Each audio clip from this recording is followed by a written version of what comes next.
সবাইকে। তো দেখতেই পাচ্ছেন এখানে কি নিয়ে বসে আছি। এখানে আজকে আপনার এই যে বড় মাছগুলো, আপনার এটা কি মাছ বলে জানি, কার্পু মাছ দিয়ে যে আলু দিয়ে টমেটো দিয়ে ঝোল ঝোল করে রান্না করা হবে দুপুরবেলা। আর ওই যে আলু আলু আলু আরো আছে, আর এখানে অল্প করে আপনার সুলানো হয়েছে, এগুলো সুলানো হবে। আর এখানে আপনার গুঁড়া মশলা, এখানে বাটা মশলা, এখানে পেঁয়াজ কাঁচামরিচ কুচি, তো সবকিছু দিয়ে রান্না করা হবে। তো কিভাবে কি রান্না করে সম্পূর্ণ ভিডিও আপনারা দেখতে থাকুন। আর এই যে কড়াইতে মাছটা দিয়ে দিল। আজকে আপনার মাছটা ভেজে তারপরে আপনার সুন্দর করে রান্না করা হবে কিন্তু।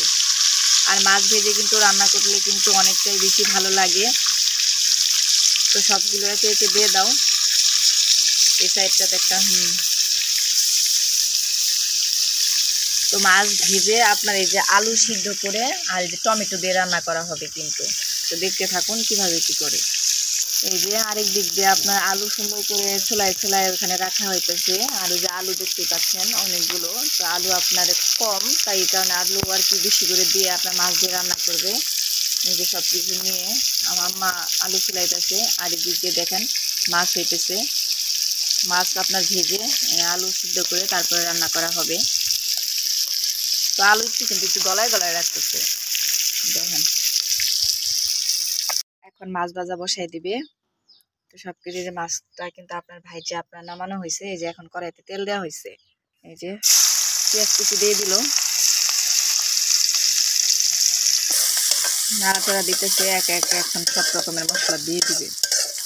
তো মাছটা ভাইজা রান্না করলে কি মাছটা একটু ভাল লাগে খাইতে, এই আর কি। তো এখন কাঁচামরিচ কুচিও দিয়ে দিল। এখন দিয়ে দিবে আপনার বাটা মশলা। এখানে কিন্তু আপনার পেঁয়াজ রসুন, তারপরে আপনার জিরা বাটা, তো সবই আছে এখানে। আর এই তো হলুদ গুঁড়ো দিয়ে দিল পরিমাণ মতো। এই যে ধনিয়ার গুঁড়ো দিল, এই যে মরিচের গুঁড়ো দিয়ে দিল এখন। তো মরিচের গুঁড়োটা একটু বেশি লাগে। আর এখন দিয়ে দিবে স্বাদ মতো লবণ। এখন সুন্দর করে আপনার মশলাকে মাখায় নেবে, মানে কষায় নেবে। এই যে সামান্য পরিমাণে ঝোল দিয়ে দিলে এখন সুন্দর করে আপনার মশলাটাকে কষাইতে হবে। যে দেখলেন তো কি কি উপকরণ দিয়ে কিভাবে মশলা বানিয়ে নিলাম। তো দেখতে থাকুন সম্পূর্ণ ভিডিও। আর এই যে এখন মশলাটাকে কষানো হয়ে গেছে। এখন আলুগুলো দিয়ে দিল। এখন একটু হালকা করে নাড়াচাড়া দিয়ে দিবে। আলুটা আগে থেকে একটু আপনার সিদ্ধ করে নেওয়া হয়েছে। আর শীতের দিনে কিন্তু আলু সিদ্ধ করে টমেটো বেশি করে দিয়ে বড় মাছ রান্না করলে কিন্তু খুবই ভালো লাগে। আর আলু সিদ্ধ করে কিন্তু যে কোনো জিনিসই খুবই মজা লাগে খাইতে। এখন এই আলুটাকে সুন্দর করে কষাতে হবে। এই যে ঝোলটা দিয়ে দিল। এখন হালকা করে আপনার নাড়াচাড়া দিয়ে দিবে। যখন আলুটা প্রায় আপনার হয়ে আসবে তখন আপনার উপর দিয়ে টমেটো, তারপরে আপনার আলুগুলো দিয়ে দিবে। তো এখন আপনার ঢাকনা দিয়ে ঢেকে রাখতে হবে। তো এগুলোই হলো আমাদের দুপুরে রান্না বান্না মা আর মেয়ে। তো এতে ঢাকনা দিয়ে ঢেকে রাখলাম। তখন আবার 5 থেকে 10 মিনিট পর আবার ঢাকনা খুলে নাড়াচাড়া দিতে হবে। তো এই তো এখন উপর দিয়ে টমেটোগুলো দিয়ে দিল। তরকারি প্রায় হয়ে গেছে দেখেন।